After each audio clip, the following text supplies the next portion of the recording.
Muito bem, satisfação imensa, amanhã como hoje, tantos homens e mulheres numa cidade que não só aprecio, como venho a ela com frequência. Aliás, ontem à noite estava na região, né, numa outra atividade. Segunda-feira também cá estava, em uma cidade na qual tenho parentes. Né, parte da minha família mora em Campinas, uma outra parcela na região, em Araras, né, alguns em Americana, outros em Pirassununga. Portanto, tenho eu uma identidade também, né, com esta área. Embora eu tenha nascido em Londrina, né, eu sou o que se chama de pé vermelho, né, que é o nome que nós damos a nós caipiras daquela região. Ainda assim, né, é preciso lembrar que São Paulo é o estado no qual eu vivo há 47 anos. E esse estado, sem dúvida, não só me acolheu, como nele eu tenho a honra de viver, atuar, e tive, inclusive, o gosto imenso de, na capital paulista, ter sido secretário de Educação, né, municipal, e, portanto, isso me honra bastante também na minha trajetória. Campinas, então, mais ainda. Afinal de contas, como lembrou o nosso presidente da Câmara, nós estamos nos juntando aqui hoje com tanta gente para pensar alguma coisa que não é individual, não é de natureza egoísta, não tem a finalidade de fazer com que você e eu vençamos a qualquer custo. Ao contrário, quando a gente tem esse plenário da Casa do Povo, né, com homens e mulheres, a transmissão também pela nossa TV Legislativa, a capacidade de nós termos aqui um auditório com uma estrutura, com uma expressão que nos traz à tona algo que é decisivo. Isto é, não foram chamados ou chamados aqui hoje para aprender a como vencer as outras pessoas, como dominar a qualquer custo, né, como levar vantagem de qualquer modo. Ao contrário, o convite feito é porque a gente pense um pouco qual é a nossa obra. E por isso eu terei o prazer de, para o teu desespero, até às 11 horas, né, fazer uma reflexão nessa direção. Eu vou fazê-la nesse tempo, até às 11, lembrando que o relógio da Câmara está 2 minutos atrasado. Né, isso é usual dentro do Legislativo, né, de maneira geral, se reduz um pouco por causa do tempo regimental, mas queria lembrar que naquele que é o horário de Brasília, até 11 horas, eu farei uma reflexão em função até do número de pessoas. Não vou abrir um debate ao final e vamos aproveitar esse tempo, né, para uma percepção. Dentro disso, ao final, às vezes, alguma outra pessoa costuma querer conversar e poderemos fazê-la na saída, embora eu mesmo tenha que sair logo depois, às 11, não também de maneira intempestiva, violenta, mas preciso sair porque eu tenho outra atividade aqui em Viracopos, aliás, dentro do aeroporto, né, com parte dos funcionários federais, né, que atuam ali na área de alfândega, na área da receita, tudo aquilo que no nosso cotidiano envolve homens e mulheres que no serviço público querem pensar o tema da ética. Isto é, você já imaginou, homens e mulheres que se interessam a algo que nos honra imensamente, aquilo que faz com que a gente proteja nossa decência. Por isso, título dessa reflexão, qual é a tua obra? Aliás, essa é a pergunta. Qual é a tua obra? Quando você se for, e você se vai, o que vai ficar? Qual é o teu legado, qual é o meu legado? Qual é a tua herança, qual é a minha herança? O que é que nós vamos deixar? O que é que você e eu deixaremos que não estrague, não apodreça e não seja objeto de disputa odiosa? Porque muita gente deixa coisas que geram fratricídio. Por isso, é uma grande questão.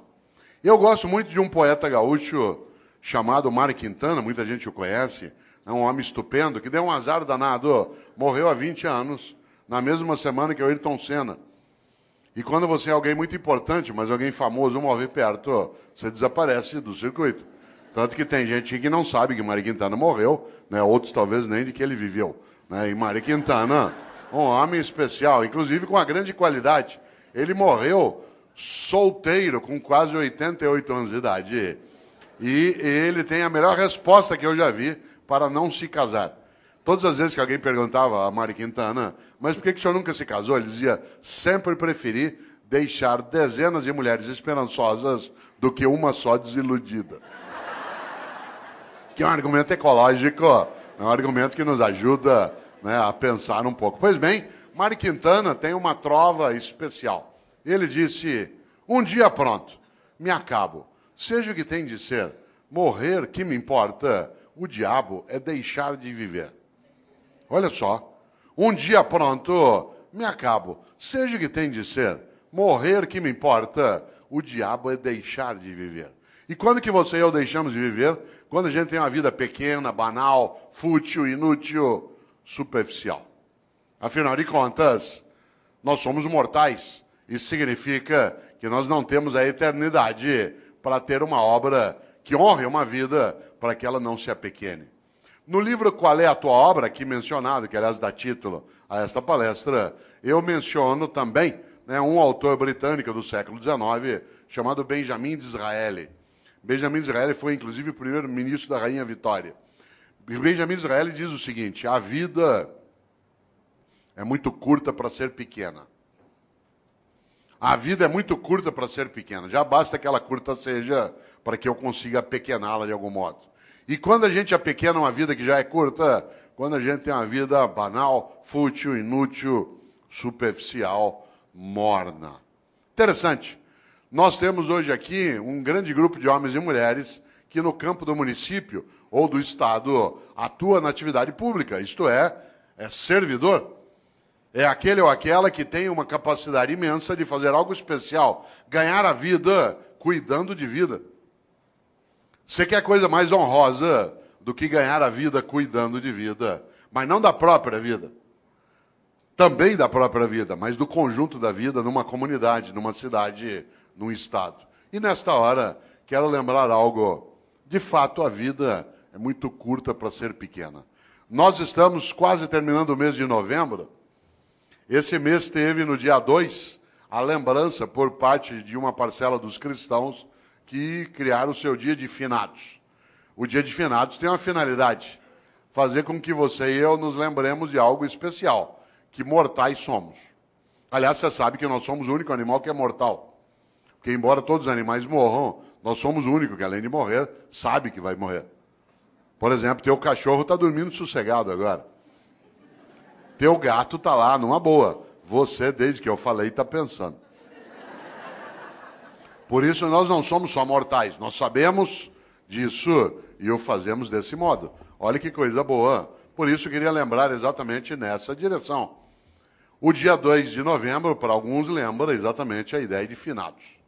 E é interessante porque este mês, curiosamente, ele é o penúltimo mês do ano.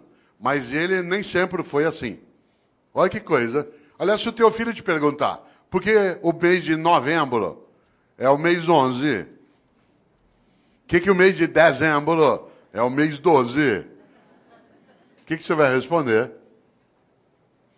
Talvez você não saiba, mas como lembrou o presidente, eu sei.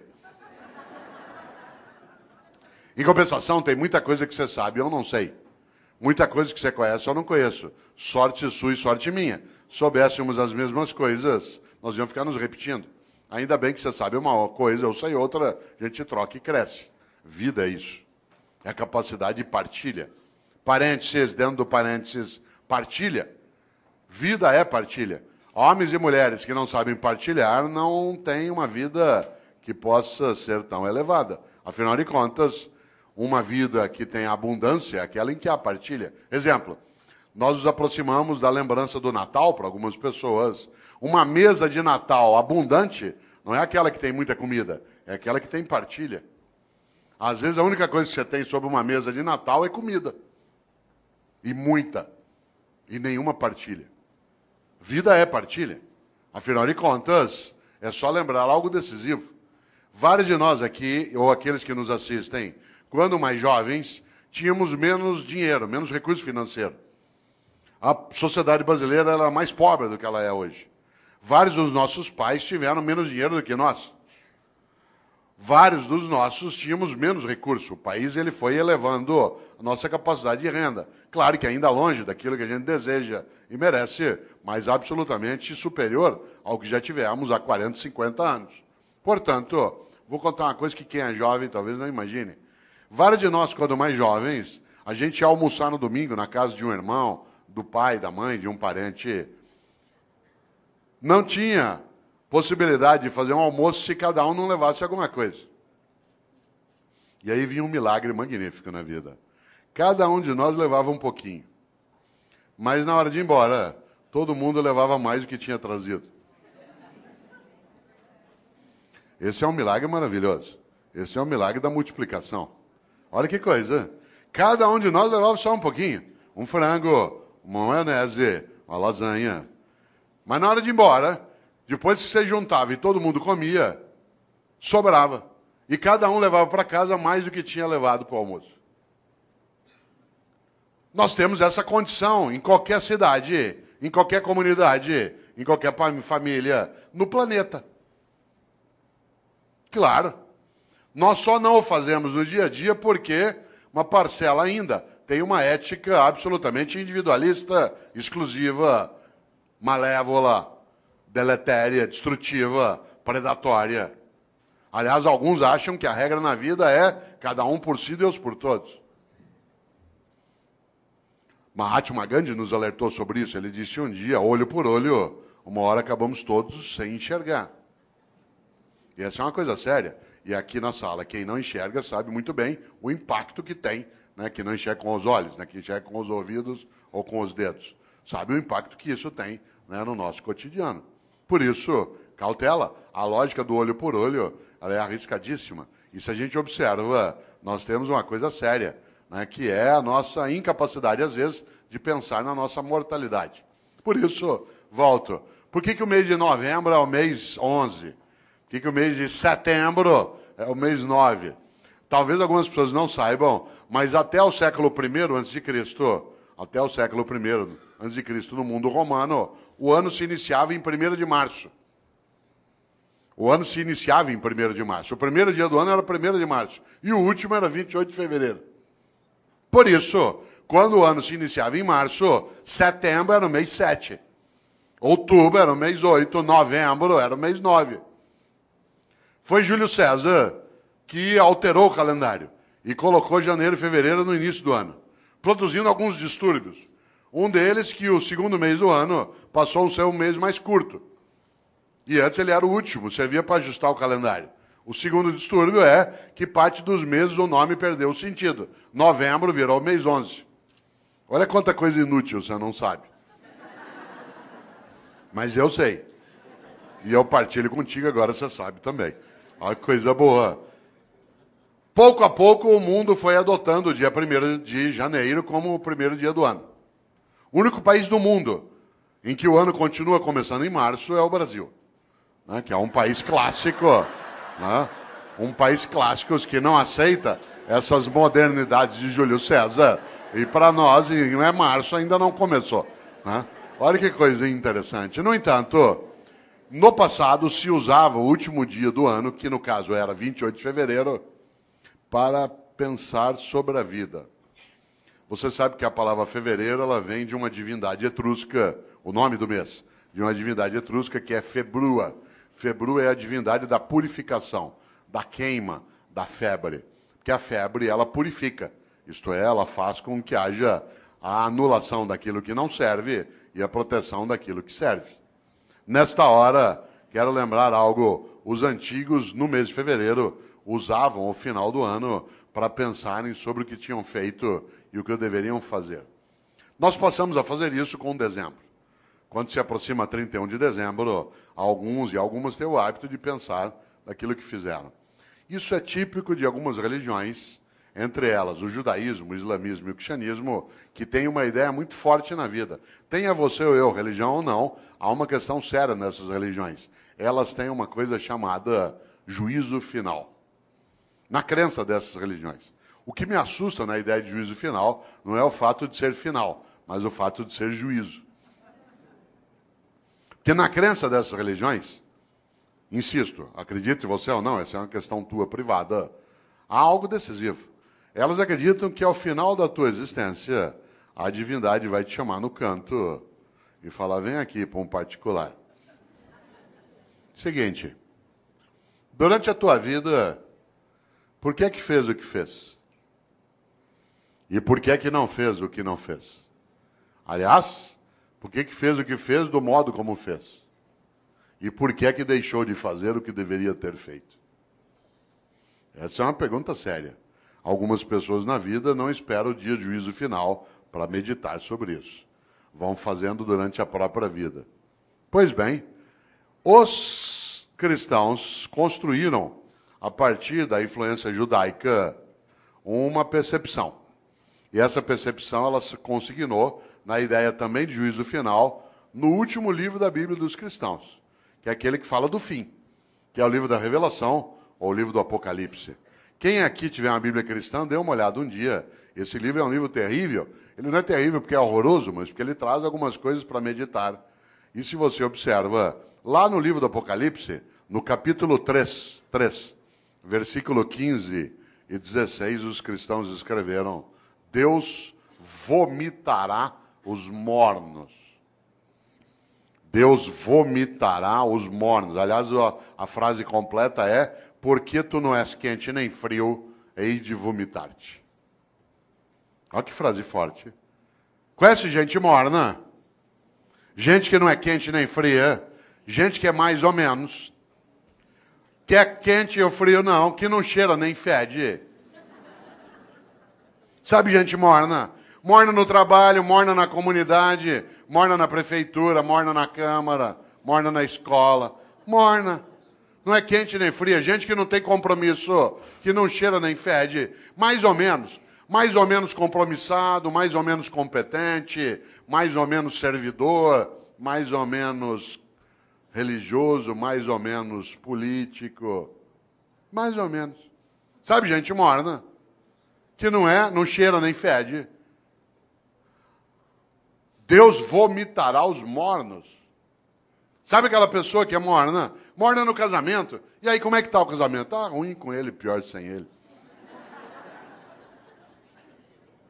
Morna na comunidade. E aí, como é que está o debate em Campinas sobre a política? Ah, vamos levando, né? E aí, lá na prefeitura, vamos ver o que dá, né? E a escola, como é que tá? Não sei, vamos ver. Falta pouco para eu aposentar.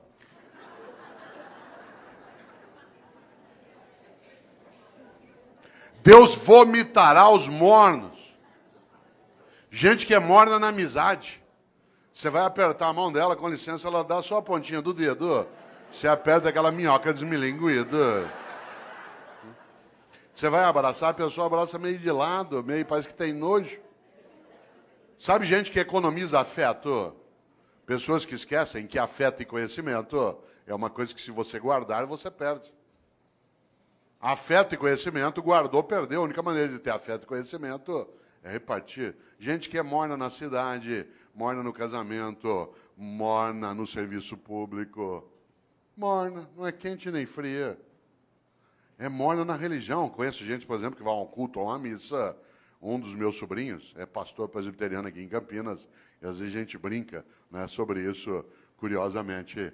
Porque tem gente que vai a um culto ou a uma missa e escolhe o horário da missa, por exemplo, pelo tamanho rápido que ela tem. Se eu vou à missa das 10, naquela igreja que o padre faz uma missa rapidinho. Então vai para quê? Ou você acha que teu Deus é tonto? Você chama ele de todo-poderoso e ele não sabe que você escolheu uma missa curta. É um Deus palerma. Atenção. Deus vomitará os mornos. A vida é muito curta para ser pequena. Já basta que ela curta seja para que eu consiga apequená-la de algum modo. E quando é que você e eu apequenamos a vida? Como eu disse, quando ela é uma vida superficial, banal, fútil, inútil. Eu, Cortella, no dia que eu me for, e eu me vou, e você também. Mas eu não quero ir. Eu quero ficar. Lamento. Só tem um jeito de ficar.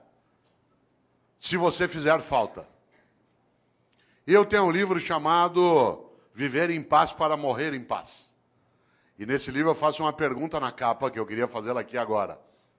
A pergunta é, se você não existisse, que falta faria?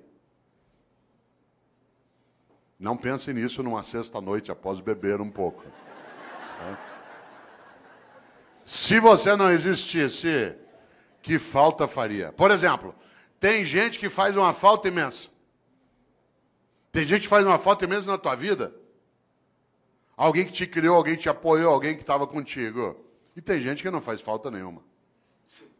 Teve gente que não vai poder ir ao teu Natal, porque não está, ou já morreu, vai fazer uma falta imensa. E tem gente que não vai e vai te dar uma alegria imensa. São aqueles que nos dão o agradável prazer da ausência delas. Já imaginou? Cuidado! Você sabe que morrer é ser esquecido. Você, quando faz falta, não é esquecido. Não é casual que no grego arcaico o verbo para morrer e o verbo para esquecer seja o mesmo, que é letos, de letal. Porque morrer é ser esquecido. Enquanto alguém lembrar de você, derramar uma lágrima, der risada por algo que você fez e que ele recordou, pegar uma roupa tua e cheirar e ter uma boa lembrança ou saudade, enquanto a pessoa olhar algo que você fazia, querer lembrar de uma comida que você gostava, você continua vivo. Morrer é ser esquecido. Claro, se você for a um cemitério agora dia 2, você deve ter notado. Né? Tem túmulo que está abandonado, tudo caído, o vaso não é cuidado mais. Aí morreu. Enquanto alguém estiver contigo, na memória, no coração, olha a palavra que eu vou usar de propósito, na recordação. Recordar é fazer passar de novo pelo coração. Recordar, recordes. Você continua vivo. Interessante. Há pessoas que morrem em vida, porque são banais, fúteis, inúteis, e não fazem a menor falta. Tem gente que nos faz, repito, uma falta imensa. Só tem um jeito de fazer falta. Para fazer falta na vida, você tem que ser importante. Não confunda importante com famoso. Tem muita gente que é importante e não tem a menor fama, e tem muita gente que é absolutamente famosa e não tem a menor importância. Uma pessoa importante é aquela que faz falta. Por exemplo, enquanto nós estamos aqui agora, tem uma auxiliar de enfermagem no hospital da prefeitura do estado que está lá tirando as escaras de alguém que está em coma há 3 meses. A pessoa nem sabe que está sendo cuidada. Aquela pessoa é absolutamente importante, aquela enfermeira. Tem alguém que está ajudando a cuidar do abastecimento em Campinas, que está agora numa repartição, fazendo nota de empenho para a gente poder ter reforma na escola, poder ter via pública estruturada. Tem alguém que está numa Câmara Municipal ajudando a preparar projetos. São pessoas absolutamente importantes, mas que não são, de maneira alguma, famosas. A fama passa. Eu, Cortella, às vezes eu sou famoso, depende da semana, do programa de televisão que eu participo. As pessoas passam a semana inteira, te vi na televisão, te vi na televisão. Eu estava agora em novembro, no programa da Fátima Bernardes, a semana inteira falaram, te vi na TV, vou estar lá agora dia 10 de novo, 10 de dezembro. Aí eu sei, semana inteirinha, te vi na Fátima, depois de uma semana, vai embora. Claro. A fama passa, a importância fica. Só tem um jeito de ficar, ser importante. E a importância você constrói onde você está. Na família, no governo, no legislativo, numa atividade de natureza privada, numa escola. Afinal de contas, uma pessoa importante é aquela que fica nos outros. Olha aqui para mim, se você puder. Parênteses, por que eu disse olha para mim, se você puder? Porque há pessoas entre nós que não enxergam com os olhos. E eu não posso dizer, olha aqui para mim. Porque isso significa que eu estou excluindo pessoas. Há pessoas que não ouvem com os ouvidos, elas ouvem com as mãos. E por isso eu não posso, no meu cotidiano, esquecer disso. Porque, do contrário, eu acabo tendo uma obra que é parcial. Por isso, olha que interessante, volto a esse pedaço. O que é alguém que é importante? Olha para mim se você puder. É alguém que eu levo para dentro. O gesto que eu estou fazendo é da mão em direção ao peito. Que eu levo para dentro.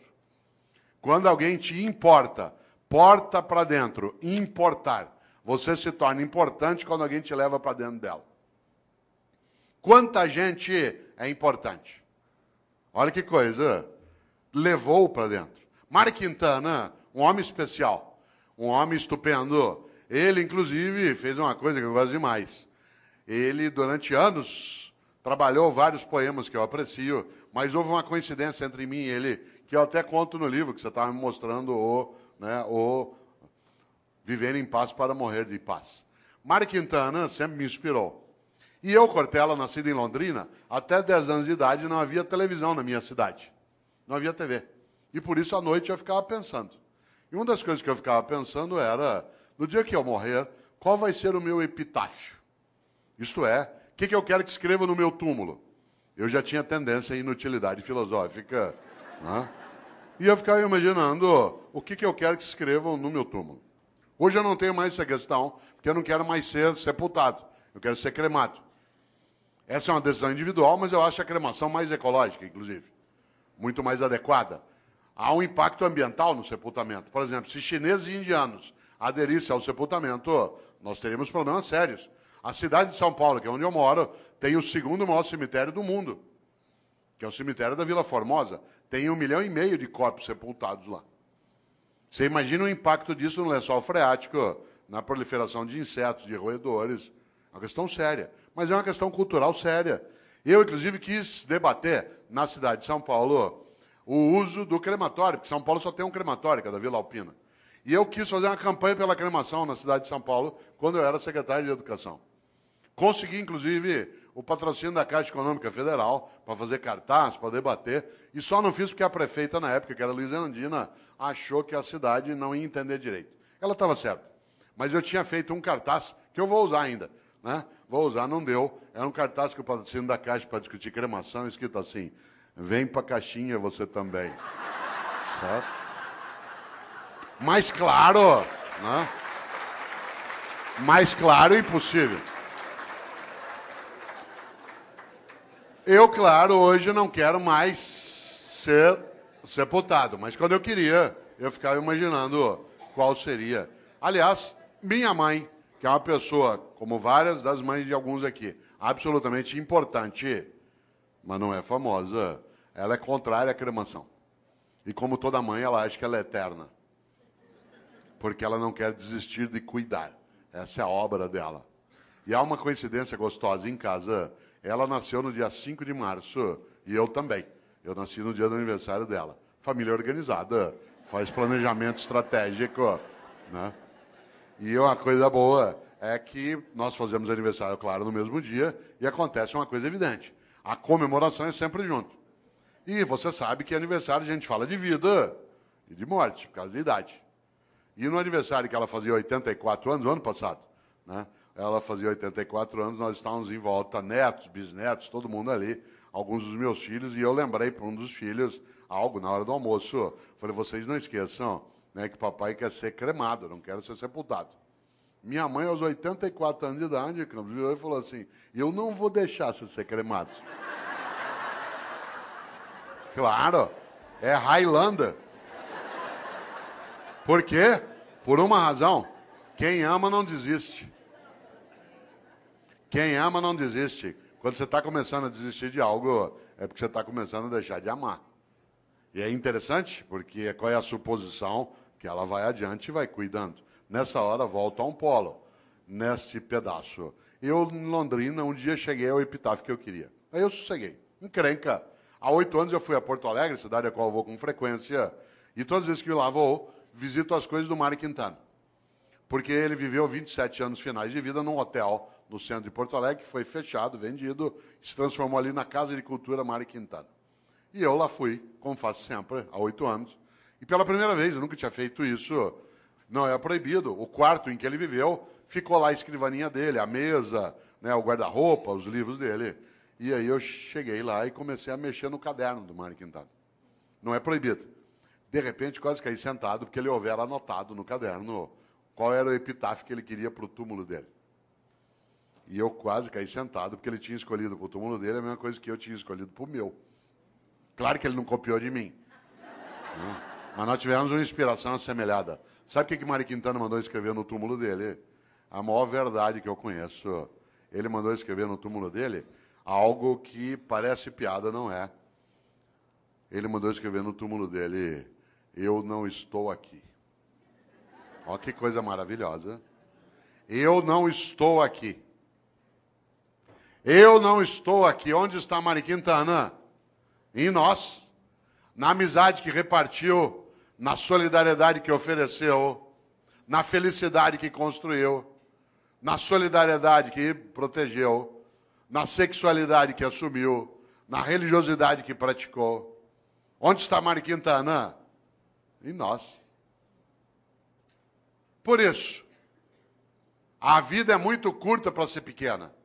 E eu, Cortella, no dia que eu me for, e eu me vou, e você também. Eu quero ficar. Só tem um jeito de ficar, na minha obra. Porque eu sou mortal, mas eu não preciso ser inútil. A minha mortalidade é presente, mas a minha vida não precisa ser desperdiçada. Por isso, lembra esse fato. No dia que eu me for, eu quero ficar. Só tem um jeito de ficar, nas outras pessoas. Eu sou professor há 40 anos.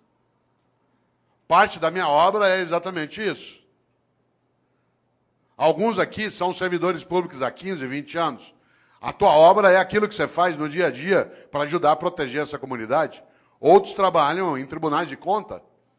A tua obra é exatamente a cuidar daquilo que é o recurso público, da lisura da vida, da capacidade da decência. Alguns atuam no legislativo, outros no executivo, outros atuam no executivo dentro da atividade docente, né, dentro de uma escola, outros no hospital, outros num conselho, outros cuidam de família. Qual é a finalidade? Não ser inútil. É interessante isso, porque se você observa, de fato, volto eu e insisto, a vida é muito curta para ser pequena. E nesta hora, uma das coisas que dá inutilidade, superficialidade a uma vida é aquela em que a pessoa não percebe e nem pensa qual é a obra que ela tem. Eu, no livro Qual é a Tua Obra, conto uma experiência relacionada a serviço público meu direto. Eu, quando era secretário de Educação na capital, percebi um dia uma coisa muito interessante. Todas as vezes que um secretário vai visitar uma escola, e secretário de Educação visita escola todo dia. Quem que ia comigo? Quem que ia comigo? O meu assessor. Quem ia comigo no Opala, na época? De chapa dourada, junto com a segurança. Entrava na escola, tinha banda, tinha salgadinho, a gente era levado para a sala da diretoria, as crianças cantavam a Aquarela do Toquinho. Eu tenho trauma até hoje, de tanto ouvir a Aquarela do Toquinho. Dava 2, 3 vezes por dia. Um dia eu falei isso pro Toquinho, eu falei, oh, Toquinho, eu adoro tua música, mas eu tenho trauma dessa. Quem que ia comigo? A pessoa já convertida. Isto é, aquela que era do projeto político, que tinha entrado no mandato. E, portanto, já estava previamente convencida de qual era a finalidade do que se fazia. Quem é que não entendia direito o que fazia? O servidor do dia a dia. Isto é, no andar que eu era secretário, lá no fundo tinha uma cozinha, onde ficava a Dona Maria, sim, uma pessoa real, que fazia café o dia inteiro para servir no gabinete do secretário, porque a gente vai recebendo pessoas e tomando café. No mesmo andar, lá no fundo, ficava um rapaz que tirava cópia xerográfica. No andar de baixo ficava a contabilidade, onde se fazia a nota de empenho. Sabe o que a Dona Maria achava que ela fazia na Secretaria de Educação? Café. Sabe o que o rapaz que tirava cópia xerográfica achava que fazia na Secretaria de Educação? Tirava cópia xerográfica. A moça que fazia nota de empenho achava que o trabalho dela era fazer nota de empenho. O que ela não tinha visão? Da obra. E por isso eles estavam na rotina do dia a dia. A rotina. Não havia um entusiasmo. Um dia eu decidi mudar essa lógica. E decidi que, em vez de ir comigo visitar a escola, com banda, com merenda, com criança, com tudo, em vez de ir quem já estava convertido, era melhor levar pessoas do dia a dia da secretaria. E aí eu passei a avisar. Quem vai comigo agora nas visitas vai ser o pessoal do dia a dia do gabinete, que tem as várias atividades. A primeira que foi comigo foi Dona Maria. Com uma novidade. Primeiro, andar no carro do secretário. Segundo, no banco de trás. Terceiro, joelho com joelho. Com batedores da Polícia Militar na frente, como é na capital às vezes, ou da Guarda Metropolitana. E ao chegar na escola comigo, não só privar de uma conversa, que não tinha que ser comigo, eu estou falando da simbologia da autoridade. Né? Chegar lá na escola, em vez dela ir fazer o café e servir, ela ia ser servida. E ela entrava e via a banda, e via as crianças, e via a reforma da escola. Vocês não fazem ideia. Quando a Dona Maria voltou, a partir dali era outra Dona Maria. De repente, ela entendeu uma coisa, que o que ela fazia na Secretaria de Educação não era café, era educação. E aquilo que ela fazia, que o jeito dela de fazer educação era fazer café, virava escola, criança, cidadão atendido. No dia seguinte, eu levei o rapaz do Xerox que passava o dia inteiro naquela máquina fazendo aquele gesto. E ele ficou boquiaberto, porque ele não fazia ideia que o que ele fazia não era tirar cópia, o que ele fazia era educação escolar. E o jeito dele fazer educação escolar era nos ajudar, tirando cópias. Vocês precisam ver a moça, né, que fazia nota de empenho. Ela imaginava que a tarefa dela era passar o dia ali fazendo nota de empenho. Quando ela viu que as notas de empenho viravam reforma, criança, comunidade, criança brincando, estudando, ela ficou boquiaberta. O que ela não tinha entendido? O propósito. O propósito, isto é, qual era a obra dela? A obra não era fazer nota de empenho, era construir educação escolar numa comunidade, usar os recursos de maneira adequada para elevar a vida. A partir dali, tanto faz quem era o governo. Porque, de maneira geral, o funcionário do dia a dia, ele não adere a projetos de governo, porque o governo é eventual. Mas quando ele tem clareza da obra, que ele vê, por exemplo, que uma Câmara Municipal está sendo reestruturada para que ela tenha maior capacidade de servir a população e honrar o recurso, tanto faz quem é o presidente. Se há uma adesão por parte de quem está no dia a dia como servidor, na saúde, na educação, no transporte, na segurança, nas secretarias meio, na área de gestão, administração, muda o jeito de fazer. Aliás, aconteceu comigo uma coisa, eu vou contar, não quero que pareça arrogância nem autoelevação, mas ela é muito bonita. Você sabe que quando o governo vai terminando, as pessoas à sua volta, que são da máquina, vão rareando, porque ele não é maluco. Ainda mais que no governo que eu estava, quando houve a eleição, o meu grupo político perdeu a eleição. E outro grupo, o adversário, venceu a eleição. Isso significa que os últimos 2 meses de governo era já com a possibilidade de entrar quem era contrário e quem estava saindo. Vocês imaginem, se bobear, não chega nem café. Que é uma questão de sobrevivência da máquina. Ela não se compromete, às vezes, com quem está saindo, porque ela vai passar 4 anos com quem está chegando. Pois bem, isso não aconteceu conosco. E não é porque éramos nós, e nem porque as pessoas aderiam ao tipo de projeto político que se tinha, mas eles começaram a entender aquilo que era o projeto de cidadania, do qual ele estava envolvido, que independia do governo eventual que estava ali. A tal ponto que aconteceu uma coisa curiosa. Quando, da posse do novo governo, eu fui dar posse ao novo secretário. Estava ele e todo o staff dele aqui. E nós estávamos saindo lá de cá.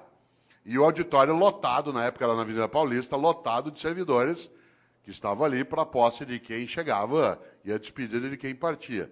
Pois bem, aconteceu uma coisa que até hoje eu me arrepio de lembrar, e não tem a ver só comigo, tem a ver com o projeto em geral. Na hora que eu terminei a minha fala e transmiti o cargo, é a hora de quem perdeu sair e honrar aqueles que vão comemorar a vitória e o governo deles. E, portanto, eu me levantei e toda a minha assessoria, Campos Filho, levantou junto. Claro. E aí eu fui saindo. Quando eu fui saindo, todos os servidores levantaram e fizeram um corredor polonês. Fizeram uma fila dos 2 lados e nós fomos saindo e eles foram batendo palma. Até a gente sair do prédio. Vocês imaginem, em tese, no serviço público, isso é arriscar a cabeça em alto nível. Só não foi porque quem estava chegando, no caso, que era o vice-prefeito de São Paulo, que também se tornou secretário de Educação, também ele era professor, que era o professor Solon Borges dos Reis, que já faleceu, que era do CPP. Mas olha que coisa maravilhosa. Eu estou falando isso não para exaltar a nós, inclusive porque uma parte das pessoas não tinha nenhum vínculo ideológico, ou nenhuma simpatia, né, pelo grupo político, mas ele tinha porque ele percebeu algo decisivo, que era a obra. Porque a gente estava tentando que ele não fosse morno. Por isso, vida com propósito. Coisa curiosa, há pessoas que estão nessa área e que não o têm. E que têm uma obra diminuta, pequena. Por isso eu vou contar uma coisa. No serviço público, algo que é muito perigoso, que é gente morna. Porque essa gente morna, ela, de maneira geral, ela acha que o que ela faz é só aquilo como um emprego. Você sabe disso. Na área privada também isso acontece, mas na área pública há uma destinação diferente, que é a própria atividade pública em si. Por exemplo, tem uma coisa que é muito perigosa. Na minha área, que é a educação escolar, vou contar uma coisa que quem é professor aqui, ou professor, sabe. Tem gente que atua no ensino público e no ensino privado. E se comporta de um jeito no ensino privado e de outro no ensino público. No ensino privado, participa das reuniões, das atividades. No ensino público, tira todas as licenças, vê tudo que pode. Aliás, tem gente que atua em ensino público e despreza a escola pública. Despreza. Ameaça o filho com a escola pública. Você não está estudando, você vai ver, vou te pôr numa escola pública, você vai ter que conviver com aquela ralé. Essa pessoa tem que ser decente e ir embora. Porque é absolutamente nojento que alguém afira, aliás, os rendimentos da área pública e não respeite a área pública. É absolutamente nojento receber aquilo que se tem sem que se respeite quem paga. É absolutamente nojento imaginar que se possa ganhar o sustento em algo que se despreza. Isso é comum. Isso é comum, inclusive, a pessoas que no dia a dia, você sabe, eles argumentam que ele vai ser mais ou menos, também pelo salário que me pagam. Você já imaginou esse princípio aplicado ao corpo de bombeiros? Tua casa está pegando fogo, já apagaram a sala, a cozinha. De repente você olha, o bombeiro está enrolando as mangueiras, guardando. Fala, onde você vai? Ué, 5 horas, é o meu horário. Então, mas está pegando fogo lá. Não, mas ó, é o meu horário, me paga até essa hora. Já imaginou um cirurgião no hospital fazendo uma sutura de apêndice? Tem que dar 20 pontos na sutura, ali no teu ponto de Mark Barnes, para poder fechar direitinho, porque não tem equipamento para fazer laparoscopia. O que ele faz? No 8º ponto, fala, vou parar aqui mesmo, pelo que me pagam. 8 pontos está bom já. Você já imaginou? Você sabe que há pessoas que se conduzem desse modo no cotidiano. Obviamente que eu não estou falando de trabalhar sem remuneração, estou falando de outra coisa. Da capacidade de entender o quanto que a vida é muito curta para ser pequena. E algumas pessoas se apequenam no modo como se relacionam na atividade que desenvolvem. Por isso, volto eu aqui a uma questão, você que ainda tem um tempo de desespero até 11 horas. Qual é a tua obra? Quando você se for, e você se vai, e eu também, o que vai ficar? O que vai ficar que não estrague, não apodreça? E repito, não seja objeto de disputa odiosa. Isto é, o que você e eu fazemos que honra nossa própria existência? Interessante. Uma das coisas mais marcantes quando se pensa em gestão e liderança é gerir para elevar a vida coletiva. Atuar de maneira que não seja cínica. Ética não é cosmética. Ética não é cosmética, não é uma coisa de fachada. Desse ponto de vista, claro, se nós imaginamos o propósito daquilo que fazemos, é a nossa capacidade de ganhar importância.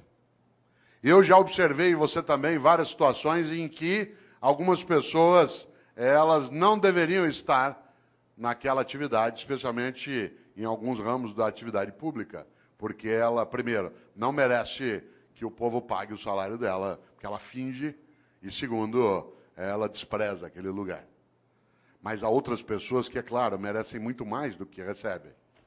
Há outras pessoas que, de fato, têm que ser honradas no dia a dia na atividade pública, mas nem sempre. Afinal de contas, como você bem lembra, há uma coisa aí que é decisiva, que marca, inclusive, nossa percepção. A ideia que se tem até, né, e que não pode, de maneira alguma, ser deixada de lado de pessoas que não querem se apequenar.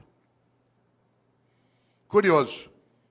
Quem aqui é professora ou professor, se você acabou de entrar na atividade de docente, se você é um funcionário novo na Câmara ou na Prefeitura, vou te dar um conselho. Se você quiser ter uma vida que seja relevante, que cresça, ouça o que eu vou dizer. Afaste-se de funcionário velho. Afaste-se de funcionário velho. Aproxime-se de funcionário idoso. Não confunda idoso com velho. Idoso é uma pessoa que tem bastante idade. Velho é aquele que é morno, que acha que já sabe, que não precisa mais se mexer. Afaste de professora velha na escola. Sabe como é que é professora velha? Idosa é uma pessoa de 65, 70, 80 anos de idade. Velho é aquele que é morno. Quer ver um exemplo? Você chega numa escola cheia de ideias, quer fazer coisas, a professora velha fala assim, ih, sossega aí. Com o tempo você vai aprender. Quando você estiver no meu tempo de serviço público, você vai ver. Sossega, fica na tua. É só mudar governo, as coisas voltam ao que era. Afaste de funcionário velho. A pessoa velha, ela faz mal. Ela é homicida. Isto é, ela assassina as condições de vida coletiva numa comunidade. Se ela estiver na atividade pública, pior ainda. Você já imaginou? Aproxime-se de gente idosa. Gente idosa quer aprender, frequenta a escola, vem para debate, lota um auditório na Câmara. Os que têm mais idade aqui, alguns perguntariam, tal como eu, o que você veio fazer? Quero continuar aprendendo, sabendo, indo buscar. Há pessoas que acham que já sabem. Ah, não, para quê? Ao contrário. Por isso, atenção. Há um grande pensador que muitos conhecem aqui, chamado Padre Antônio Vieira, um grande português que viveu no Brasil. Padre Antônio Vieira começa um sermão dizendo: o peixe apodrece pela cabeça. O peixe apodrece pela cabeça. Já viu um peixe apodrecer? Ele apodrece da cabeça para o resto do corpo. E há pessoas que apodrecem pela cabeça. Isto é, uma cabeça que é morna, fútil, banal, inútil. Afinal, o que é vida? A vida é curta para ser pequena, e é curta mesmo, 75 anos. É a nossa média hoje. 75 é nada. Para alguns que são jovens aqui, 75 é muito. Para vários de nós, é depois da manhã. Quando você tem 30 até 70, é. Agora não. Muda muito. Eu tomei um susto outro dia, vereador, porque eu fui fazer uma compra por internet. E eu tinha acabado de receber um cartão de crédito novo. E aí eu fui pôr, na hora que pediu a data de validade do cartão, fiquei parado olhando. O cartão tem mais validade que eu. Quando o teu cartão tem mais validade que você fica olhando aquilo. Claro, 75 é pouco. Minha mãe, 85 anos de idade, domingo me falou assim, filho, hoje lá na igreja uma velhinha me falou, falei, mãe, defina a velhinha. Ela fala, ela deve ter uns 87. Fala, ah, bom. Claro. O que é vida? Guimarães Rosa, grande médico, escritor mineiro, colocou lá no Grande Sertão. Viver é muito perigoso. Viver é perigoso, de fato. E nascer, então? Já imaginou como é difícil nascer? Tanto que a natureza é sábia, ela tira de nós a memória do nascimento e dos primeiros 3, 4 anos de vida. Porque é tão impactante sair do útero que a gente é apagado da memória para não sofrer. O lugar mais seguro que você já teve no universo é o útero da tua mãe. Tanto que quando você está mal, você quer voltar para lá. Você estava lá 8 meses e meio, numa boa, sem fazer nada. Meio líquido, nós adoramos meio líquido. Você estava lá balançando, não tinha que respirar, era alimentado automaticamente por um tubo, não tinha quase ruído, não tinha luminosidade, não havia contato, a temperatura era sempre equilibrada, homeostática. Melhor lugar do universo que você já teve. Tanto que quando você está mal, você quer voltar para lá. Você perdeu um amigo, perdeu alguém, perdeu um amor, você quer ficar no escuro, deitado, com o joelho em direção ao peito. Posição fetal. Você olha no hospital para pessoas com problemas mentais, nuas no pátio, deitadas assim, encolhidas. Claro, você estava lá numa boa, sossegado. De repente, depois de 8 meses e meio, esvaziou o líquido. E você começou a sentir contrações à tua volta. E foi escorregando, escorregando, escorregando. E alguém te segurou. E você sentiu contato pela primeira vez. Te ergueu, tirou do útero. Tinha luz no ambiente. O ruído aumentou, mudou a temperatura. E a pessoa te ergueu, te deu um tapa na bunda. E aí você fez o primeiro gesto fora do útero, que é... Porque o último vai ser... Entre a primeira vez que você faz e a última que você faz, tem vida. Por isso que é bom não desperdiçar isso. E tem gente que desperdiça humilhando pessoas, sendo hipócrita, fingindo, desviando. Olha só. E ainda tem uma encrenca, dura só 75 anos. Divididos do seguinte modo: do 0 aos 25 você está se montando. Tua estrutura física, psíquica, relacional, cognitiva, reprodutiva. Dos 25 aos 50, você está reproduzindo outros humanos e trabalhando em alta intensidade. E dos 50 aos 75, você se prepara para o desembarque. Do 0 aos 25 monta, dos 50 aos 75 desmonta. Não ria. Vocês vão chegar lá. Quem está nessa fase como eu, você sabe que você está nela, porque cada dia no teu café da manhã tem menos comida e mais caixinha de remédio. Você vai atravessar aqui a avenida, você fica em dúvida, você corre e tem um infarto no meio, ou seja, que Deus quiser. Olha só, quem diria? Você sabe que você está nessa fase quando cada dia você tem menos bíceps e mais pânceps. Né? Mulheres não riam. Nessa fase vocês vão ser atingidos em cheio pela lei da gravidade. Tudo vai apontar em direção ao solo. E você vai ter que escorar com veneno botulínico, você vai ver. Você vai entrar na fase que a gente chama de California Dreams, que é The Mamas and the Papas. Certo? Você ri? Pois morre. Claro, pode morrer professor, doutor, titular como eu, pode morrer prefeito pode morrer empresário, pode morrer diretor de departamento, pode morrer, tudo faz. Ou tem uma vida que não seja banal, inútil, fútil. Ou, para quê? E aí nós temos uma encrenca, nós vivemos só 75 anos e ainda somos um animal que dorme demais. Eu conheço gente que dorme 8 horas. Você pegar alguém que dorme 8 horas, por exemplo, num dia de 24 horas, ele dorme 1/3 do dia. Numa vida de 75 anos, dá 25 anos dormindo. Aliás, tem gente que você encontra na segunda-feira, obrigado. Fala assim, aí, o que você fez no fim de semana? Aproveitei e dormi direto. Tô louco para chegar ao feriado para eu dormir uma semana, obrigado. Chama-se animal racional, olha só. Nós não somos só um animal que dorme demais, nós somos um animal que come demais. Cada um de nós come, de acordo com a FAO, a área da ONU que cuida de alimentos, 1,5 kg por dia de alimentos. 1,5 kg dia de sólidos, líquidos e gasosos. 1,5 kg, não é tanto. Por exemplo, você já comeu hoje, vai comer daqui a pouco, depois toma um lanche, uma latinha de refrigerante de 300 ml tem 300 gramas. Hoje até 11 da noite você já comeu mais do que 1,5 kg. Como tem fome no planeta, alguns de nós comemos mais do que isso, para dar essa média. 1,5 kg. Ao final de uma vida de 75 anos, 1,5 kg dia dá 42 toneladas de alimentos. 1,5 kg vezes 75 anos. Enquanto você estiver vivo, você vai deglutir 42 toneladas de alimentos do planeta. Claro, nós somos um animal que não tem só sistema digestório, nós temos sistema excretório também.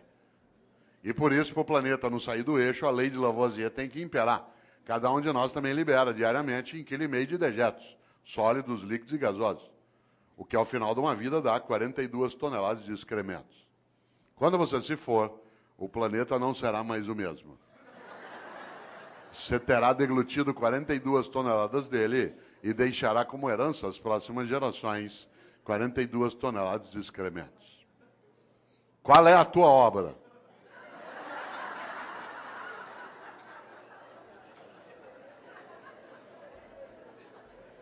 Você sabe que tem gente que leva a vida desse jeito.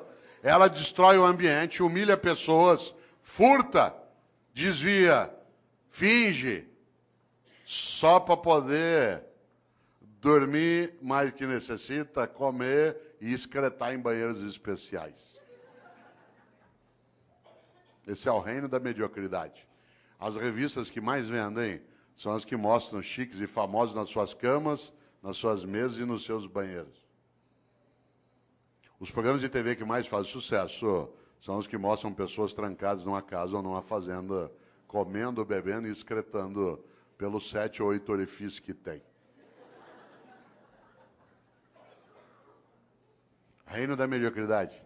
Tem gente que diz que não tem 1 hora por dia para brincar com o filho, para ver lua junto, para fazer uma oração, para estudar. Mas tem 1 hora por dia, sabe para quê? Para ficar parado vendo gente comendo, bebendo e excretando. É tão forte isso que qualidade de vida para nós hoje, o que é? Cada um tem um quarto com banheiro. O anúncio não é que você vai ter qualidade de vida numa casa que tem uma cozinha grande com uma mesa comprida, onde todo mundo vai ficar em volta. Não, é cada um ter um banheiro.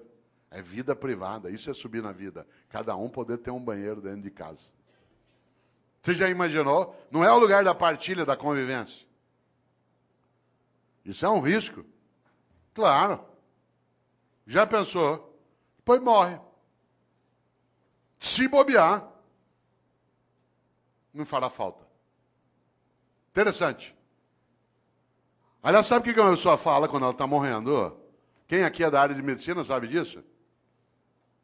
Eu me lembro o tempo que dava aula na Santa Casa, em alguns momentos em São Paulo, que se ia até a UTI. Numa UTI é um lugar onde tem mais complicação. Sabe o que as pessoas falam quando estão morrendo? Ela não gruda em você, com licença, professor. Ela não gruda em você e diz assim, doutor, pelo amor de Deus, deixa eu viver mais um dia que eu quero mandar em mais gente. Doutor, por favor, deixa eu ficar vivo mais 1 semana que eu quero humilhar mais algumas pessoas. Doutor, pelo amor de Deus, deixa eu ficar vivo mais 2 dias que eu quero comprar mais um carro. Sabe o que as pessoas falam quando estão morrendo? Ela gruda em você e diz, doutor, pelo amor de Deus, deixa eu ficar vivo mais um dia, só para poder abraçar o meu irmão, com quem eu briguei faz 10 anos, a gente nunca mais se falou. Doutor, por favor, deixa eu ficar vivo mais 1 semana, só para poder brincar com os meus filhos.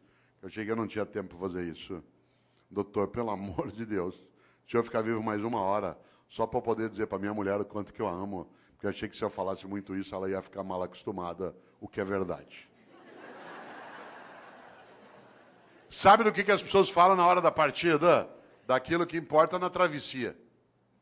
E como disse um dia o grande Guimarães Rosa, o importante não é chegar nem partir, é a travessia. E a travessia você faz com outros e outras. Por isso, qual é a tua obra? Minha obra não é ser imortal, coisa que não sou, mas é ser eterno. E eu não sou eterno do ponto de vista religioso, eu sou na obra que deixo, naquilo que ajudei a fazer naquela cidade, naquela família, naquela repartição, naquela secretaria, naquele legislativo. Algo que no dia que eu partir, e eu partirei, e você também, que eu não tenha medo de me perguntarem por que fiz o que fiz. Você já imaginou? Essa é uma das coisas mais fortes. Agora eu vou te contar uma coisa. Aproveitando que você ainda tem quase 26 minutos de desespero. Muita gente não quer nem saber dessas questões. Sabe por quê? Porque ela quer viver de maneira automática, robótica. Para que pensar sobre isso? Para que pensar sobre a obra? Ao contrário, quando a gente encontra num dia como hoje, um auditório na nossa Câmara Municipal, pleno de homens e mulheres, para pensar coisas desse tipo, é sinal que a gente tem alternativas boas. Isso é um belo sinal daquilo que a gente precisa e precisa fazer. Nesta hora, volta a um polo. Há pessoas que envelhecem a cabeça, a prática, a percepção. Ela não frequenta uma escola porque ela acha que já sabe. Nem uma escola de governo, nem uma escola do legislativo. Gente velha acha que já está pronta. Isso é um perigo. Um dos meus filhos, o André, que tem 37 anos, ele até faz o prefácio de um livro meu, chamado Não Nascemos Prontos. O André, quando ele tinha 18 anos, um dia ele estava fechado no quarto dele em casa, em São Paulo, ouvindo rap. Eu gosto de rap, mas não é qualquer rap que eu gosto. E eu estava na sala em casa ouvindo ópera. Eu gosto de ópera, mas não é qualquer ópera que eu gosto. Música boa para mim é aquela que me emociona. Se ela me emocionar, ela é boa. Quem aqui gosta de ópera sabe que ópera a gente ouve um pouquinho mais alto. Ele saiu do quarto dele injuriado por causa da altura da música. Hoje ele gosta de ópera, na época não. Veio até a sala e falou, pai, pelo amor de Deus, desliga isso, pai. Aliás, eu estava ouvindo uma área do Puccini, que é maravilhosa, que eu não posso cantar aqui porque ela é para soprano, chamada Mio Babino Caro, meu papaizinho querido, que é magnífica. A Maria Callas a gravou um dia. Pena que eu não posso cantá-la aqui, né, por ser para soprano, mas talvez você a conheça. Eu até dou risada, porque tem gente que coloca essa área na igreja em cerimônia de casamento, na hora da bênção das alianças. Eu falei isso outro dia aqui em Campinas. E é curioso, porque ou a pessoa não entende ópera, ou ela entende muito de casamento, porque a área fala de uma menina que vai se matar.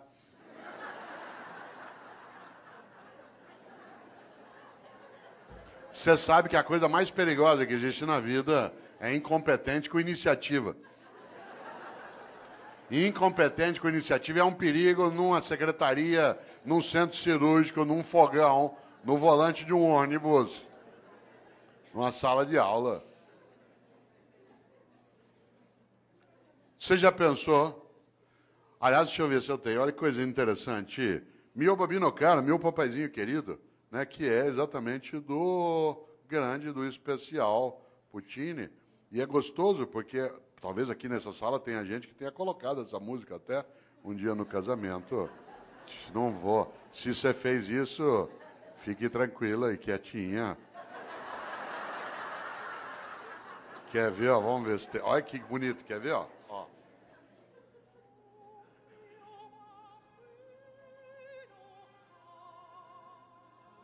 meu papaizinho querido.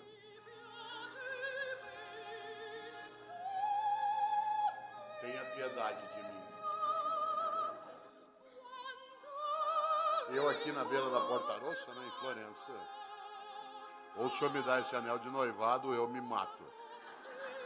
E a pessoa põe na hora da bênção das alianças. Deve ser premonição. Eu ouvindo ópera, ele ouvindo rap, ele saiu do carro e falou, pai, pelo amor de Deus, desliga isso, pai. Hoje ele gosta de ópera. Falei, André, que pena, você aos 18 anos de idade já está ficando vítima da indigência mental. Você aos 18 anos de idade fechou tua cabeça para aquilo que é diferente do que você já conhece. Você aos 18 anos de idade acha que o único modo de fazer as coisas é como você já fazia. Você aos 18 anos de idade ficou impermeável à renovação do teu conhecimento. Você aos 18 anos de idade acha que a única trilha a ser caminhada é aquela que você já caminhou. Você aos 18 anos de idade está ficando refém da pobreza das ideias. Ele falou, pai, você está ficando louco. Eu falei, André, eu estou ficando louco, você está ficando velho. Insisto, não confunda idoso com velho. Idoso é uma pessoa que tem bastante idade. Velho é aquele que acha que já faz o que pode. Por isso, cuidado na atividade de gestão, na área pública, na área privada, mas essencialmente na área pública, no executivo, no legislativo. É preciso cautela para não envelhecer. A prática, a percepção, a cabeça, porque o próximo passo do velho, com qualquer idade, é ficar morno. E a mornidade torna inútil. E a inutilidade torna absolutamente esquecível. Claro, quem é o grande padroeiro dos velhos? Especialmente na atividade de gestão. Especialmente no campo público, que eu também tenho experiência. Quem é o grande padroeiro? Não são grandes homens e mulheres que lutaram para a vida ter mais sentido. Sabe quem é o grande inspirador de gente velha? De gente que é morna? É o Mendes Sá. Lembra do Mendes Sá? Um dia uma professora de História do Brasil dava aula sobre os governos gerais, falou sobre o Tomé de Souza, falou sobre o Duarte da Costa. Quando estava falando sobre o Mendes Sá, viu um aluno distraído lá no fundo e para pegá-lo, claro, virou e falou assim, Paulo, o que fez Mendes Sá? Ele disse, fez o que pôde. Cuidado com o Mendes Sá. Gente, nós temos que ter mais relevância naquilo que a gente faz aqui na nossa gestão. Eu faço o que eu posso. Gente, nós temos que ter um nível maior de eficácia na atividade pública. Eu faço o que eu posso. Gente, nós temos que dar uma destinação mais sólida para o recurso originário do povo. Eu faço o que eu posso. Cuidado. Essa é a falência da ação. É a admissão da síndrome do possível. No Brasil tem uma coisa chamada síndrome do possível, que é um perigo. Quer ver um exemplo? Você leva teu carro no mecânico hoje à noite aqui em Campinas, diz, olha, meu carro está com um barulho estranho. Ele diz, vou fazer o possível. Você vai ao médico e diz assim, doutor, eu estou com uma dor no pâncreas. Vou fazer o possível. Você chega para um funcionário, olha, eu precisava disso. Vou fazer o possível. Você desanima. Imagine que você está aqui agora, você sabe que ainda faltam 21 minutos para você se libertar de mim. Você começa a se irritar, você tem coisa séria para fazer. De repente você começa com uma dor, uma cólica no baixo ventre, que vai para lá e para cá. Tua perna direita começa a tremer, você começa com um pouco de sudorese, ânsia de vômito, calafrio. Isso é sinal de apendicite. A gente pega você, leva para um hospital aqui perto, afere tua temperatura, vê que você está com indício, te para anestesia. Vai levando para o centro cirúrgico, você vai deitado no corredor, vendo passar aquele teto branco na maca. Aí você gruda na mão do médico e diz assim, doutor, vai dar certo a operação? Ele diz, vou fazer o possível.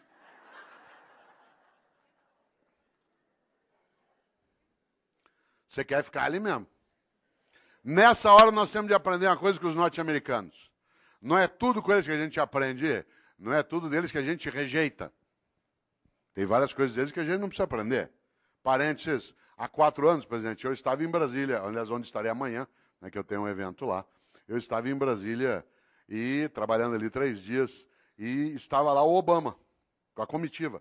Por coincidência, eu fiquei no mesmo hotel que a comitiva do Obama, exceto ele. Durante 3 dias, toda hora que eu entrava, eu era barrado e revistado pela segurança norte-americana.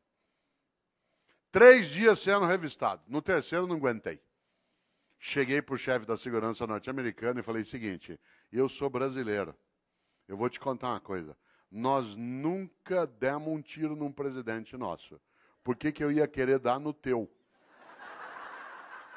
Certo? Nós nunca. O único presidente nosso que morreu a bala, ele deu o tiro nele mesmo. Vocês já mataram 5 e deram o tiro em 11. Larga, deu. Ele não entendeu nada.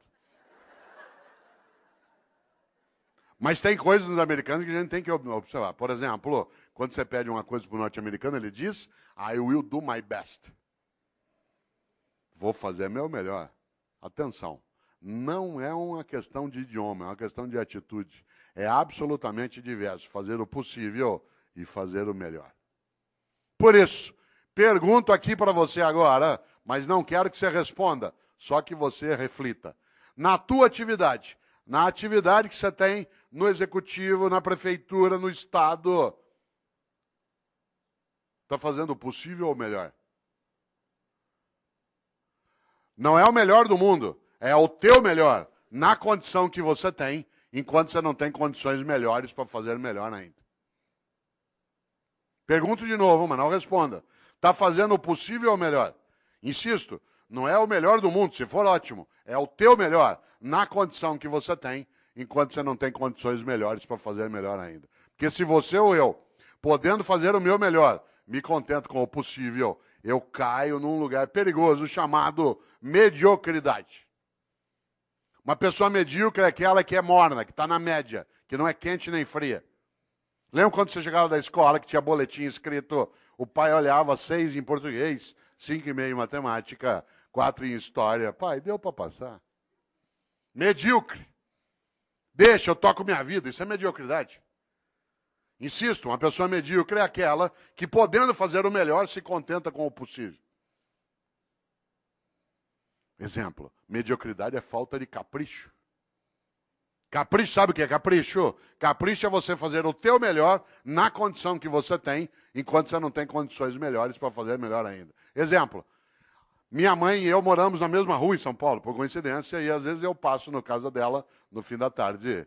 E mãe conhece. Às vezes ela olha para mim 5 da tarde e fala assim, você não almoçou ainda, né? E eu falei, não, eu comi um negocinho na universidade. Ela falou, peraí, que eu vou fazer um negócio para você. E é aquela coisa meio mágica de algumas mães. Em 5 minutos aparece uma coisa para eu comer. Eu sou filho de italiano, uma coisa comum. Um pouco de talharina e com azeite e sal em cima, mais nada. Eu, com a fome que eu estou naquela hora, comeria o prato vazio. Portanto, ela pode fazer qualquer coisa. Mas sabe o que ela faz? Faz um macarrão com azeite e sal. Mas antes de servir, pega um tomatinho cereja, corta em 4 e põe em cima. Capricho. Capricho é você fazer o teu melhor na condição que você tem, enquanto você não tem condições melhores para fazer melhor ainda. Eu, no Paraná, quantas vezes, caipira, ia até a roça visitar a casa de alguém, quem aqui conhece sabe, na roça, aquela casa que a gente chama de pau a pique, casa de barro com madeira trançada, entrava na casa, chão de terra, tudo varrido. Tudo varrido, capricho. Ah, mas o chão já é de terra, capricho, fazer o melhor na condição que tem, enquanto não tem condições melhores para fazer melhor ainda, para não ser medíocre. Pedia eu para tomar um gole d'água na roça. A mulher corria pegar uma canequinha, daquela de alumínio, toda amassada. Areada. Passava areia em volta. Ah, mas já é pobre mesmo? Epa, pobre, mas é limpinho. E tem gente que não é pobre, limpinho não é. E tem gente que é pobre e não é limpinho. Medíocre. Pobre na roça tem roupa de ver Deus. Vai à igreja. Pode, não, a roupa não é nova, às vezes tem remendo, mas tá limpinha. E põe no sol para coarar. Quantas vezes eu, como secretário de educação na capital, ia visitar uma escola municipal, teto caindo, água escorrendo, culpa nossa do poder público. Mas a escola toda arrumada, limpinha, as carteiras em ordem, velhinhas, mas em ordem. Florzinha, sala dos professores. Capricho. Capricho é você fazer o teu melhor na condição que você tem, enquanto você não tem condições melhores para fazer melhor ainda. Tem gente que é medíocre. E aí a obra fica medíocre. Ah, mas do jeito que me pago. Ah, mas do jeito que é. Ah, mas eu não tenho condição. Todos os dias nesta cidade, às 3:30 da manhã, algumas pessoas acordam, pegam 2, 3 ônibus ou a moto e vão trabalhar no resgate do Corpo de Bombeiro ou do SAMU. Passa o dia tirando gente do meio de ferragem. Para ganhar no fim do mês 3.200, 3.400.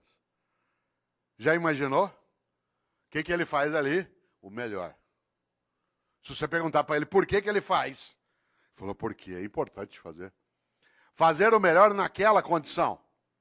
Ah, mas eu não tenho desfibrilador na viatura, ou eu não tenho material de sutura. Fazer o melhor na condição que tem, enquanto não tem condições melhores para fazer melhor ainda. Eu conheço professor e professora, que é a minha área de rede pública do Estado da Prefeitura, que tem uma carência imensa de material e faz um trabalho magnífico, porque faz o melhor naquela condição, enquanto não tem condições melhores para fazer melhor ainda. Há pessoas que, em nome da condição, degradam a ação, em vez de ter um trabalho que é concomitante. Luta para melhorar as condições e vai fazendo melhor com aquelas que tem. Ah, mas aqui é assim, eu faço o que eu posso. Por isso, cautela. Quero aproveitar agora esses teus 13 minutos de desespero para pensar um pouco uma ideia dentro disso. Para a vida ter propósito, para você e eu não temos uma vida banal, fútil, inútil, superficial. É preciso, acima de tudo, que nós sejamos capazes de fazer o nosso melhor. Para isso é necessário pensar na obra. Para isso é preciso, acima de tudo, não ser morno ou morna. Afinal, como eu disse várias vezes e repito, a vida é muito curta para ser pequena. E a gente é pequena quando tem uma vida banal, fútil, inútil, medíocre. Nesta hora, você conhece gente que é mãe medíocre, pai medíocre. O medíocre não é o que é pobre, não é o que não tem recurso, é aquele que com o recurso que tem não cuida do melhor modo que consegue com aquele mesmo recurso. Você tem cidade em que o executivo quase não tem condição e ele cuida do melhor modo, naquela condição. Ah, mas aqui é assim, cautela. Nesta hora, quero lembrar algo decisivo. Um dos homens que eu mais admiro na história é um pensador italiano do século VI, chamado Benedetto di Nursia, Bento de Núrcia, que os católicos, os anglicanos e ortodoxos chamam de São Bento. São Bento criou uma ordem religiosa, uma ordem maravilhosa chamada Beneditina, com um lema magnífico. Aliás, um belo lema para a ordem religiosa, porque o lema da ordem beneditina é ora et labora, reza e trabalha. Reza e trabalha, porque só rezar sem trabalhar as coisas não acontecem. E só trabalhar sem rezar as coisas perdem reverência. Reza e trabalha. Mas o mais interessante é que Bento de Núrcia, o São Bento, criou uma regra de funcionamento para a ordem beneditina.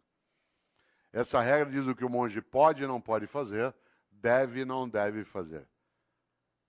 E eu quero trazer aqui, para ir amarrando a reflexão, aquela regra que para mim é a mais importante. No livro Qual é a Tua Obra, que é da editora Voz, eu trago um pouco essa discussão, mas eu a retomo mais recentemente no outro livro, que hoje o presidente trouxe para assinar, que é o Pensatas Pedagógicas. São Bento criou uma regra. E a regra que eu queria trazer aqui, que para mim tinha que estar no alto de toda a Câmara Municipal, toda a escola, toda a cidade, toda a prefeitura, toda a secretaria, toda a família, é a regra de número 34. O monge que desobedecer essa regra, que eu vou dizer, é mandado embora da ordem. Não tem direito à estabilidade. E eu acho que essa deveria ser uma regra presente em todas as áreas. A regra 34 de São Bento diz: é proibido resmungar. É proibido resmungar. Não é proibido discutir, não é proibido debater, não é proibido discordar. É proibido resmungar. Sabe gente que só resmunga em vez de agir? Gente que passa o tempo todo amaldiçoando na escuridão em vez de acender vela. Aliás, a frase predileta do resmungão é: que horror, alguém tem que fazer alguma coisa.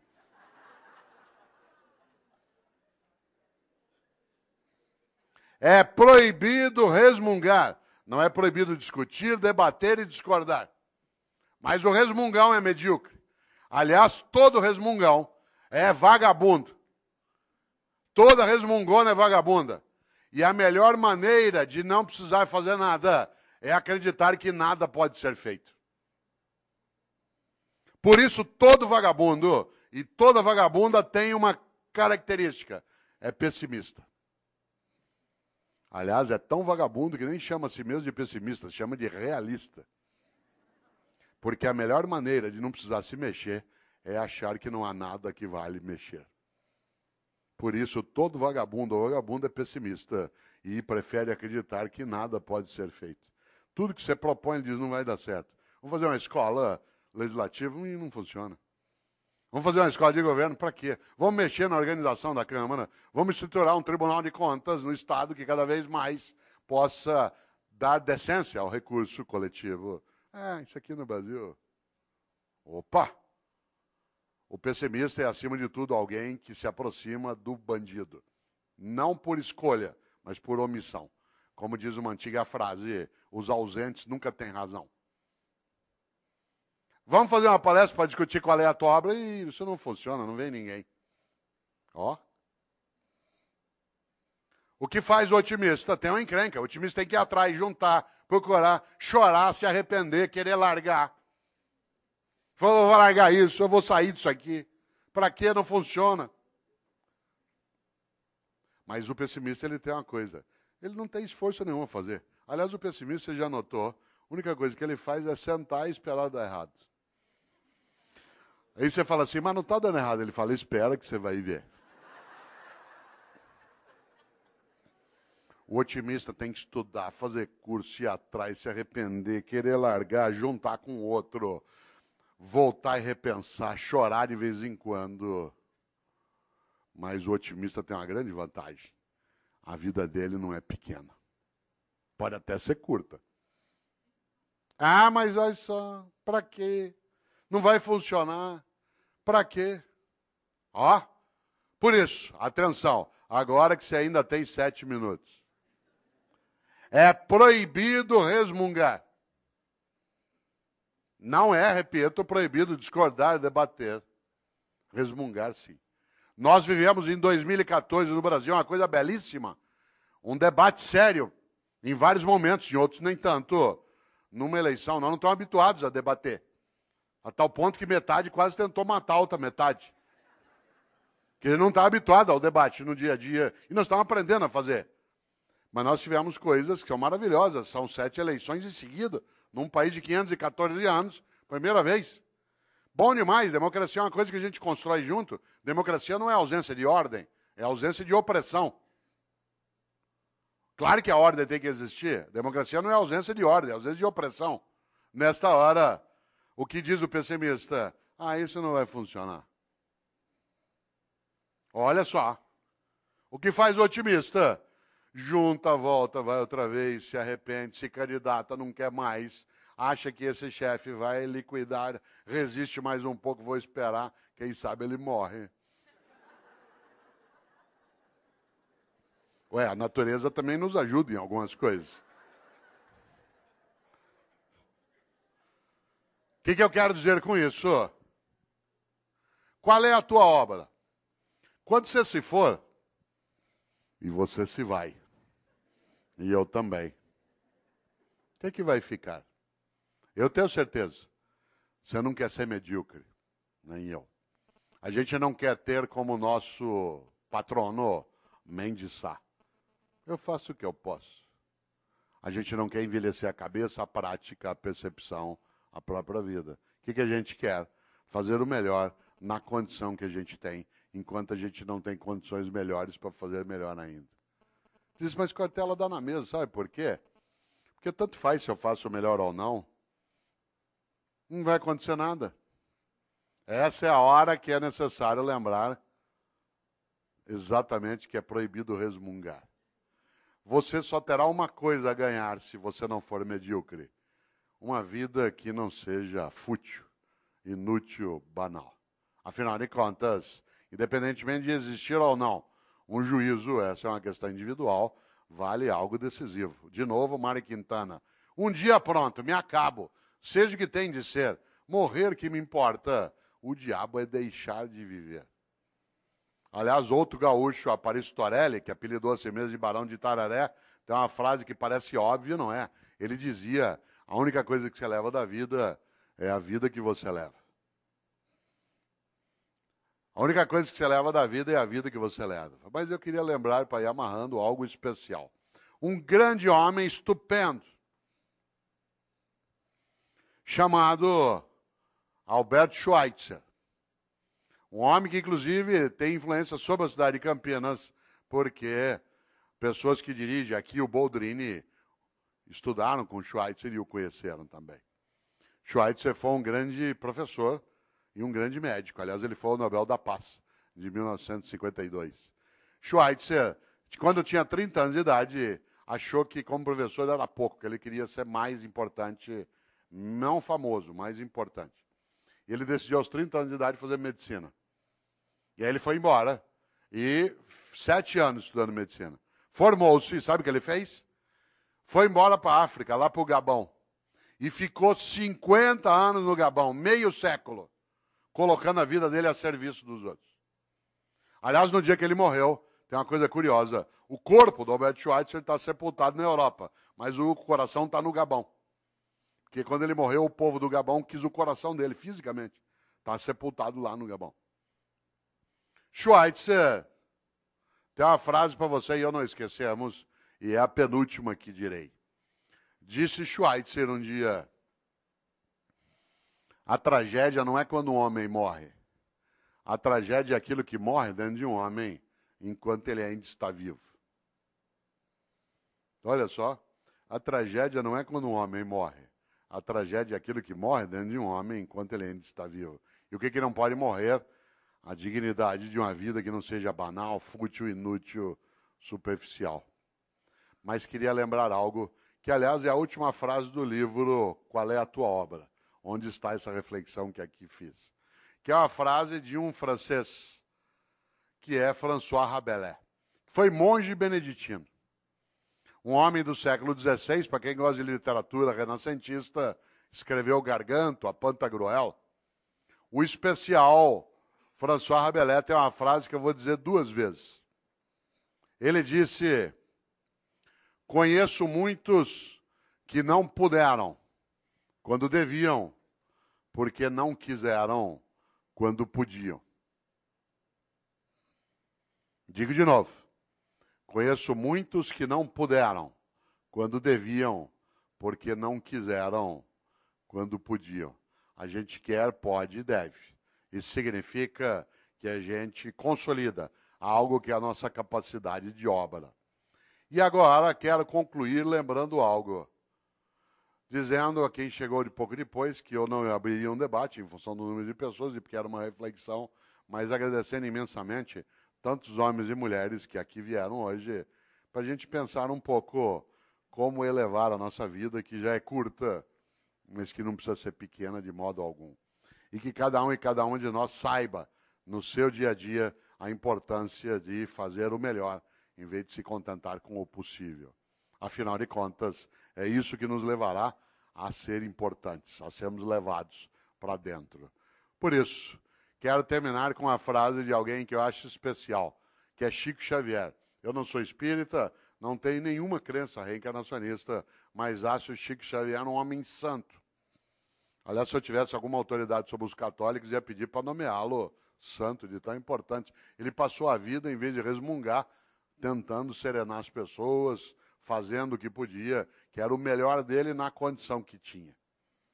Chico Xavier, como sabe aqui os espíritas, tem uma frase que serve para você e para mim, que alguns assim, mas Cortella, agora é tarde. Chico Xavier dizia, embora ninguém possa voltar atrás e fazer um novo começo, qualquer um pode começar agora a fazer um novo fim.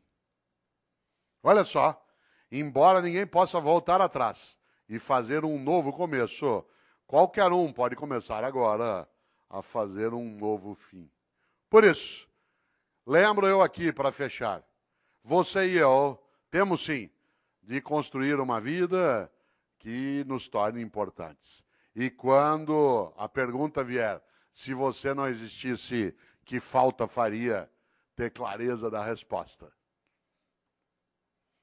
Termino de vez, já disse isso 2 vezes, mas está lá, ó, 11 horas. Termino de vez me despedindo também, agradecendo, cumprimentando o presidente da Câmara, me despedindo com um cumprimento árabe. Eu sou casado com um árabe, com uma mulher árabe, né? E os árabes, quem aqui é árabe sabe, os árabes se despedem, tem a ver com a palestra, de um jeito especial. Ele aperta a mão, presidente, e diz, vida longa e morte rápida. Pô, isso é uma coisa funda, olha só. Vida longa e morte rápida. Viva bastante, mas quando for a tua hora, se for a tua hora, que seja de imediato.